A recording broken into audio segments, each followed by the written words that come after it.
এবং আরেকটা main topic হচ্ছে আমাদের নেক্সট জেনারেশন লিডারশিপ তৈরি করতে হবে। অতএব আমরা আমাদের যে লিডারশিপ তৈরি করার বেশ কিছু স্টেপ থাকবে, তার মধ্যে হচ্ছে আমাদের নেক্সট জেনারেশনকে ইনক্লুড করে তাদেরকে গ্রোন আপ করে যাতে আমরা আমাদের নেক্সট জেনারেশনের হাতে এই লিডারশিপটা তুলে দিতে পারি, সেটা টোটাল দায়িত্ব আমরা নিচ্ছি যাতে এইভাবে করে দেওয়া যায়।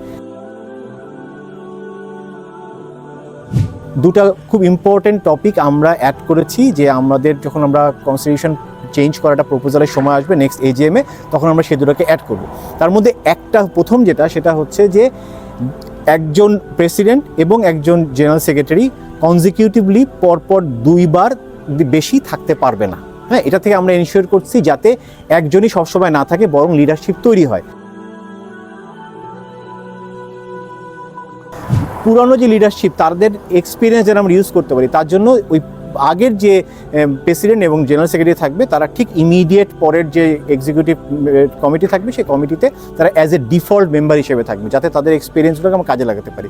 তাহলে ইন এ হোল যেটা আমরা হচ্ছে যে পুরো কমিউনিটিকে নিয়ে এবং অল এক্সপিরিয়েন্স নিয়ে আমাদের নেক্সট জেনারেশনের হাতে একটা নতুন সুন্দর একটা ইউনাইটেড কমিউনিটি তুলে দিতে পারি। এটা হচ্ছে আমাদের মেন মোটো, ইনশাআল্লাহ।